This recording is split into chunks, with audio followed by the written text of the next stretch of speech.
So this episode 80 is an explanation and a way to bring you up to date on what has been happening for me professionally and why this replacement episode was and is necessary, as well as a chance to talk about what we do as women when a man in our lives throws us a big curveball. A bit about how I am regrouping, and of course, as always, a talk on the differences in men of which we must always be aware. Not easy for me, as maybe you're hearing in my voice, so bear with me to some degree. So as you may know, my former producer, and I'm not going to be giving more of a platform here, nor do I want to dwell on the negative, as this is all about moving on from inevitable challenges that come our way with men. But my former producer was charged with a third-degree misdemeanor that, given the nature of it, was spread across the news and internet in late October of 2021. Again, as I don't wish to exploit the situation or cause any further harm or hurt to anyone, I'm not going to address it or my feelings, opinion, or any more about it other than to state that if true, I'm shocked, dismayed, extremely disappointed, and very disheartened. The act in question is one that is completely against my values. While a professional relationship, as with many professional relationships that span a number of years, a trust and feeling of mutual positive regard developed. Unfortunately, my trust was broken, and at this time, the most I can do is to attempt to gain understanding and to try to heal the wounds of all involved with the one thing that I, as a woman, have at my disposal to a great degree: empathy and compassion for all, even for those that I don't agree with. I'm recording this the first week of November 2021. If you've been waiting for the 80/20 Wonder Club to premiere, this will serve as a bit of an explanation for the delay. I was so excited for the launch of the club in late October, and basically I was completely held up professionally, and on a personal note, blindsided by the allegations against my former producer. Suffice it to say that in the past 10 days to 2 weeks, I've been battered and bruised by lemons that weren't just given to me by life. You know that saying, when life gives you lemons, make lemonade. But these lemons, I feel, were pelted at me at high speed. So I'm simply making lemonade from the lemons that are salvageable, so to speak, and ergo this episode. One way for me to do that is to make this new replacement episode 80 about how to bounce back and move forward when shocked, hurt, or otherwise feeling betrayed by someone, but in keeping with, make him wonder how we do that with a love or romantic partner. I'm going to go into a bit of the why with some statistics and wrap things up with where we go from here on Season 2 and the 80/20 Wonder Club, which I'm still very excited about. In doing just a few moments of online research before this recording, I pulled up reams of articles, opinion pieces, and I'm sure, but I haven't looked. There are books and more on the topic of men being risk takers, socially more provocative and bold, and all of it. None of which should come as a surprise to anybody, but when it happens to us and touches our lives, we must go through the natural grieving process, if you will, and of course decide if and in what way we continue a relationship. what new boundaries must be in place, or whatever it is according to each unique situation. Take, for example, the common issue of a wife discovering that her husband has been cheating. It's typically not the actual physical act of cheating that is the most shocking and painful, although it is, of course. But most every woman reports that it's the breaking of the trust that is the most devastating and most commonly the reason a marriage breaks apart and just can't stay together. Because mending trust is one of the most difficult things in any relationship once that's been broken. What is in males that makes them more at risk for doing stupid things, making bad choices, and even feeling omnipotent in that they'll get away with whatever it is that they choose to do? I pulled up, like I said, so many articles in the little bit of time I had to prepare for this recording. There's just so much out there. But, I don't recommend filling your mind with it, quite frankly. Again, we're here today to discuss what's happening with me and with the podcast going forward and with the 80/20 Wonder Club, and to bring you up to speed on the delay of it. But I'm here to help you make the most of your romantic life and make things work with men. That's what we're here to do. And you must remember, above all, that the vast majority of men are good, and they want to do good and be good for themselves and those they love and care about. One of the articles that caught my eye was updated in April of 2018.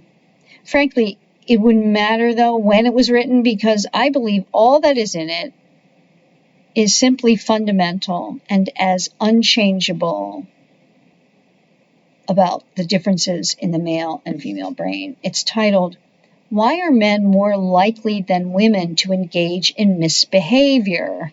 Nice word, misbehavior.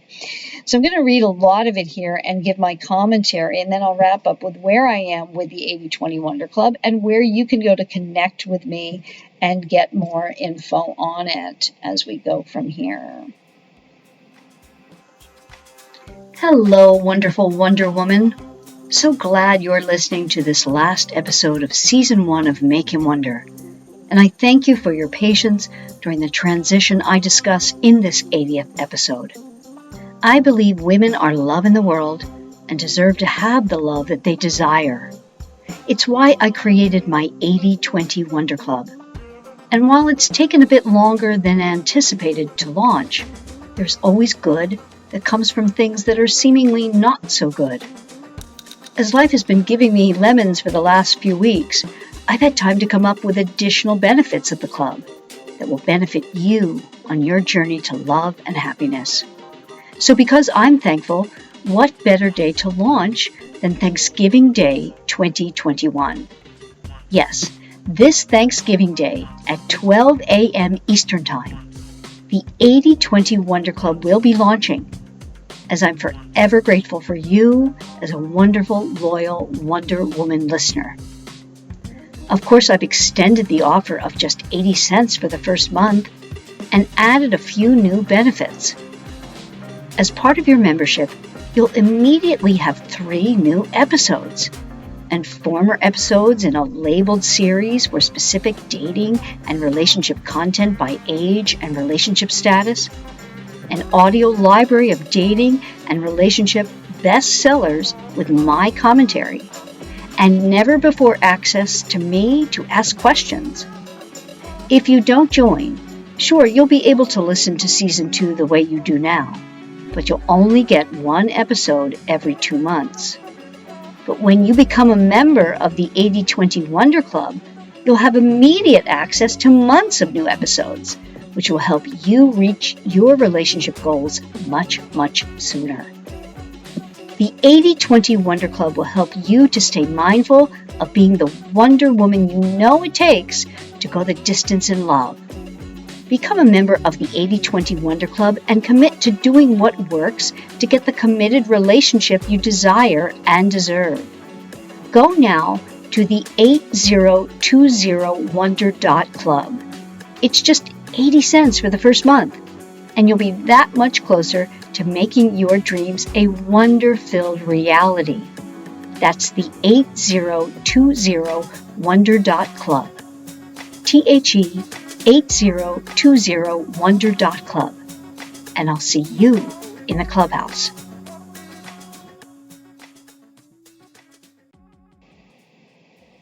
So this article is by Professor Kevin Murphy, who is actually in Ireland. He starts it out with an opinion, ... Understanding male-female differences in behavior is scientifically difficult and politically fraught, but these differences cannot be ignored. You think? Oh my. He starts out with some statistical stuff here, like mass shootings have become an all too frequent occurrence in the United States. The most recent shooting had one very unusual characteristic in that the shooter was a woman. Very uncharacteristic. However, over 90% of mass killers are men, and the proportion of male homicide offenders is nearly as large. Nearly 80% of the individuals committed to Irish prisons in the last 10 years are men. And the gender ratio is even more extreme worldwide. About 95% of sexual assault offenders are men, and the proportions of men among those found guilty of sexual harassment is also extremely high. And, you can click on these things like extremely high in the article and find out more. But, we get the whole thing. I mean, we know this is reflected in our daily lives in terms of news, what have you, all the time. Like that old joke, if women ruled the world, it would be a much more peaceful and loving place, but war would break out once a month. That's the joke. And the end of the joke is, but the war would be over in 5 days. I think it's, jokes are rooted in kind of stupid stereotypical stuff, talking about PMS there. But, I stand by my 3 C's of women. We are the cooperators, connectors, and caretakers of the world. Where my 3 C's of men are, they are all about challenge, competition, and conquering. And that leads to the difficulties we see. So he goes on to talk in this article, while many types of crime are thought to be a young man's game, serious financial crimes are essentially often limited to older men who have had the time to rise in the corporate ranks to a position where they can commit such misdemeanors. All of this leads, he continues, to the question of why men are so much more likely than women to engage in a wide variety of misbehaviors. Evolutionary psychologists have suggested that competition for resources in early human society led to the selection for and development of higher levels of aggressiveness in males, the so-called, quote-unquote, male warrior hypothesis. Social psychologists and sociologists note that there are persistent male-female differences in self-control, and that these differences are at the root of a wide variety of misbehaviors.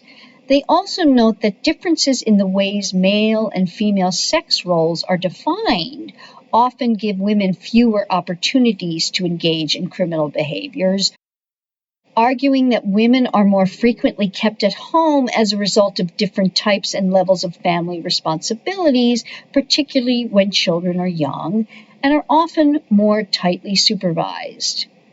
I just think a lot of that is just, seriously, socially looking at this, that if women were given the chance, they would be committing as much crime and havoc on society as men. I don't believe that, because I believe that the male and female brain are very different in that way. And then we've got hormones that we do know testosterone is the aggressive hormone. And, just look around. I don't think when we look at all societies across the board that this has anything more to do with social constructs than it has to do with really the man in the moon. Criminologists often point to differences in the way boys and girls are socialized towards dealing with risk, leading to higher levels of risk-seeking for men and higher levels of risk avoidance for women. Again, talking about the socialization, I just believe that when we are given the same opportunities, women still make different choices than men do. And again, to me, that goes back to the brain. They go on. Studies of gender and corporate crime suggest that women are less likely to occupy the positions of power and influence that allow them opportunities to participate in large-scale corporate frauds, such as those reported at Volkswagen or Enron. Again, I think that it is a way for us as humans to try to make sense of this and to not demonize men, which I don't think we need to do, even if we say that this is not a socialized construct. So, one of the emboldened statements here, male-female differences in misbehavior are a worldwide phenomenon, and we are still far from an explanation that fully accounts for this. Again, we don't need an explanation to see what it is that there are differences between males and females. To me, very simple, and usually the best answers are the most that are so simple. The only thing we can say, they go on in this article too, or he does, the only thing we can say with real certainty is that local explanations are unlikely to work because of the near universal pattern of male misbehavior. Male-female differences in misbehavior are a worldwide phenomenon, and we are still far from an explanation of these differences that fully accounts for this. So it goes on, the article, but I want to get to what it is that I believe is most helpful to you, and certainly to go more into what I am here to do today, to shed just a tiny bit of light on what is going on for me and where we go from here. The most important thing, understanding in terms of what, that little blurb that I just read, is not the same thing as accepting, nor should it be. And most importantly, I want to address the shock and distress of something that the man in your life may have done, and him not considering the consequences to you, your family, his family, friends, children, finances, whatever area in your life it affects, it runs the gamut, including the consequences to himself. It seems like it's completely self-serving or self-involved or downright selfish in many cases, and that he doesn't even think about it or consider it. No consideration at all. We, as women, are typically left baffled, blindsided at times. We're shocked. As for us, there's almost never a time when we are not considering our man, our children, our friends, our family, our pets, our plants, any living thing. Every living thing, usually, and in some cases, inanimate things we consider before taking any action in a way men seem to be quite oblivious to. While they're calling it the male warrior hypothesis, I'd like to proffer a male omnipotence hypothesis to account for men doing reckless, stupid, ill-advised, self-gratifying, hurtful, harmful things. The list of negative adjectives goes on and on. And what I mean by this, the male omnipotence hypothesis, meaning that males seem to feel omnipotent in like they can do anything and or get away with anything in a way that women typically do not. And that may have to do with the male warrior hypothesis in that men do not fear things typically in the same way that women do. And given the way we have evolved, the most fearless of men, their genes have propagated throughout history. So the fearful men, their genes tended to die off.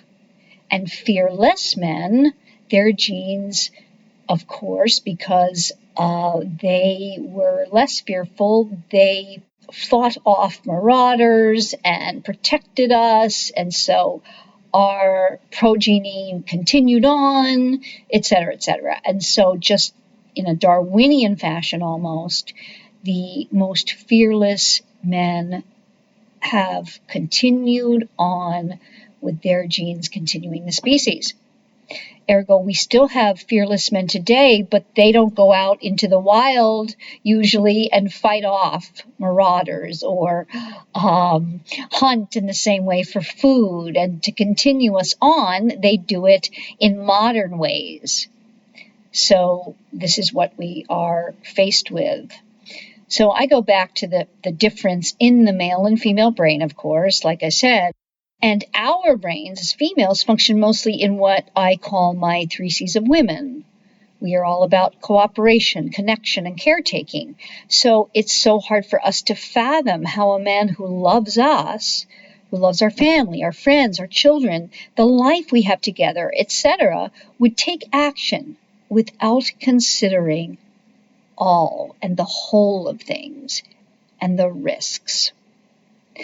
But as I write about in my book, Why Won't He Commit?, researchers into the difference in our brain having a fattier corpus callosum account for our female brain's greater ability to see the whole of things and to put things in a context, while the male brain is wired in a front-to-back fashion, viewing things in a linear black and white way, on or off, stop or go, yes or no. And they are more capable of taking on risk due to having less fear. While we as women may not understand, we must accept this reality of males. The famous Buckminster Fuller quote comes to mind. You cannot change anything by fighting existing reality. He talks about innovation in business when he concludes with the rest of the quote, you simply must make a new model. But we can't make a new model of men, and we can't fight the existing reality. Women who do fight the existing reality become bitter and rob the world of what is most needed, now probably more than ever, our greater capacity to understand, love, and take others' needs and feelings into consideration. So what do we do? When we are in a relationship and a man does something that will clearly be affecting us, but he fails to take that into account. And again, I'm gearing this discussion to what this podcast is all about, using a framework of what has transpired for me professionally. And like I talk about in my book, every human, men included, are on a scale of extremes. What we hope to find is a man who lives mostly in the middle of the scale when it comes to this particular issue. I'm extremely blessed to have a husband who has shown to me time and time again that in this area, he's right smack in the middle. Not only with me, but with his friends, his family, his work, our doggy, everything. Before he makes a move, he considers the consequences to others. But I have to state, this is quite rare. So what choices do you make? And how do you go about putting your life back together or in order upon being hurt, shocked, betrayed, etc. by a man who purports to love you? What I believe and have found is most important to do for yourself each and every day, many, many times a day, if you're going through anything like this, especially at first, and especially while in the shock phase, is accept and understand where your man is on the scale. We just referenced the scale. And that it is in no way a reflection of you, his love for you, any of that. It's his male brain. Now again, acceptance is different from understanding. But understand, it's his male brain. Now, mind you, I'm not in any way excusing the behavior. Understanding is not the same as accepting or excusing, but you want to understand for yourself, not for him. As the understanding of this male-brained phenomena, like the article says, the male warrior hardwiring, has nothing to do with you. You didn't create it. You can't fix it or even necessarily change it. While yes, it's incredibly painful that a man you love, respect, admire, or any positive attribute he has displayed to you can also fail to consider you in actions, it will also help to keep in mind the law of polarity that operates in everything in the universe. The law, basically, that everything just is. It is we as humans that pass judgment on whether something is either good or bad. In essence, that in everything we can see a good and a bad. The good or bad is from where you sit. I mean, if we just think of anything, I'm thinking of think of a beautiful living thing like a cat. We can see a cat as mostly all good. All the wonderful attributes about cats. They're a loving, fun, beautiful, smart, nine-lived creature that can give us so much. But if you're a mouse or a bird, a cat is none of that. What if you are a farmer and that cat is coming after your chickens or something of the sort? You see, it's simply from where you sit, how you're going to view something and judge it as either good or bad. And again, everything has a good and bad component. But we live in a society, we have feelings, we must make choices. And for the most part, we as women will take everyone's feelings into account, certainly more than just our own. Now, we can be in an emotional state and fail to do that, but for the most part, we do it. Our children, our family, our friends, our pets, you name it. That's who we are. That's our female brain. And again, all on a scale. Some women are more so than others. But choices are hard. What can be helpful if you've felt betrayed or blindsided by your love or someone in your life is a few things. The first, I believe, is do nothing. Count to 100 after finding out any news. Get all the facts, of course. Then get support. Go to the very few in your life that you trust, and only those. I think this is so, so important. And somebody, I don't remember where I found this, but it was like a bullseye. And like if you're doing, shooting arrows, the bullseye, and there is that solid bullseye in the middle, and then all these concentric circles going around it, smaller to begin with and getting bigger and bigger and bigger and bigger. Well, the bullseye, you may only have one or two truly trusted people. I mean, you're lucky if you have more than 3 or 4. And then each concentric circle is you're in less contact and you have maybe less confidentiality, trust, etc. So only think of those in the bullseye and go to them and get support. And so this support of those very few leads me to tip number 3, considering the future. If you're dealing with a betrayal of your man cheating, say, for example, think about this. Right now, you are in a state and you are thinking emotionally, you're feeling, you are not making the most rational choices, perhaps. But if you work things out with that man and go forward, do you want folks, other than those in the bullseye that you know hold your secrets, so to speak, or what have you, close to the vest, and don't go around gossiping or talking? Shaming your man publicly will do nothing to fix your hurt. It just doesn't. Revenge is just the worst possible thing. There's a lot to consider, and you must take the time necessary to work things out in your own mind and with him about the ramifications of any of your actions, because he didn't. And that may be like, well, then why should I care about him? Because it will come back on you in some way, shape, or form, and that's what you don't want. He didn't have the ability to do this, but with your female brain, you do. And if you're not going to completely toss him out of your life, you're forced to do this, and you have a much greater ability to do it. So we look at that as a strength, and that's fantastic. So the next tip is deal with your anger away from him first.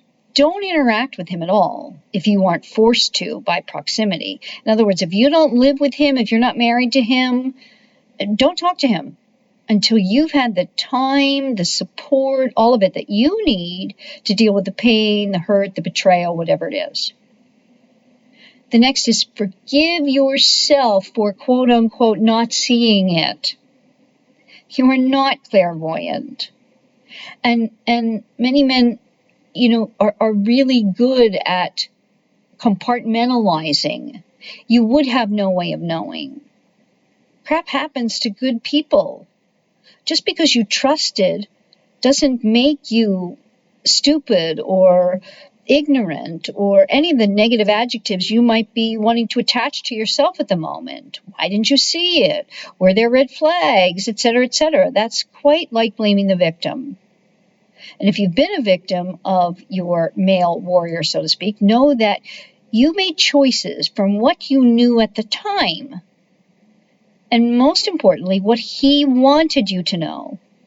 Now that you know something different, you'll make your choices accordingly. This is not to say, of course, that we don't reflect and think.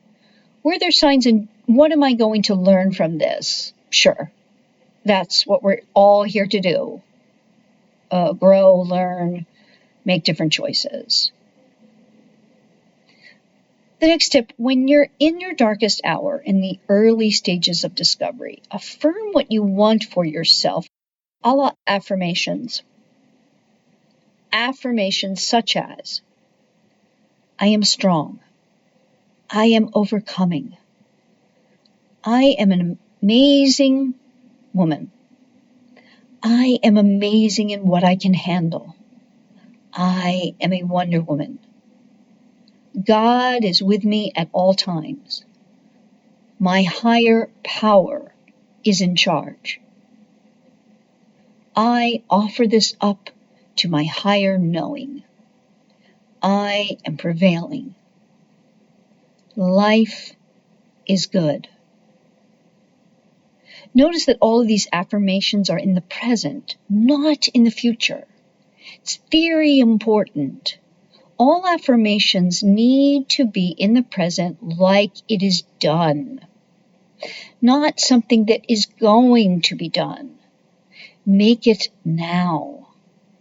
Once you start these affirmations and they become a part of your daily experience, you will move on much more quickly, as well as have the best possibility of making good choices around the situation in which you find yourself. And lastly, get professional support if things are really lingering and you just can't see your way out of it. Support to talk to someone who has the objectivity and the skills to help you navigate the situation, especially if you're truly overwhelmed to the point of feeling frozen or, continuing to stay in anger or a negative state, or if you're falling into depression, etc. There is no need in this day and age to go it alone. There's so much out there on moving through and moving on from betrayal. I'm not going to go into that here, as, that could be, oh my gosh, a series of podcasts, as this is simply a replacement episode. And I believed it was in order for me to give you a bit of an explanation and some of these cursory tips. But in concluding today and why I am here doing this, I have been doing many of the steps that I just outlined regarding my business and a professional relationship that I held very dear. I do believe all that happens to us is for a reason. Many times we don't know what it is, but in most cases we discover it later. As Steve Jobs rightfully said, we can never connect the dots looking forward, meaning only in hindsight do we discover why a challenge or adversity was put on us. And like with the law of polarity, there is both good and bad in everything. When one door closes, another one opens. I'm moving forward by closing a door behind me. I affirm in the present that I'm turning the handle on the next door. And your continued support of Make Him Wonder while I regroup and make the transition to Season 2 and the 80-20 Wonder Club means so much to me. I'm blessed to do the work I do, as I believe women are love in the world. Continuing to spread that love is what I'm all about, so that you get the love you desire and deserve. Men need and desire our love. The world needs it. Without our female energy balancing the world, well, I can't even imagine what the world would look like. It's important, therefore, that we don't allow the world to rob us of our female energy by making us masculine energied. Please don't forget that. I have to remind myself all the time. I'm reminding myself by doing this podcast. I'm reminding myself here by affirming it. Remember that you are full of the beauty and wonder of Mother Nature herself. Don't forget that. And as always, and until next time, with the man in your life, please don't forget to make him wonder. If you've benefited from today's conversation, please subscribe and share. Connect with Coach Paula at makehimwonder.com. There you can take several relationship evaluations, discover her books and other resources, and find out if one of her personalized coaching programs might be right for you.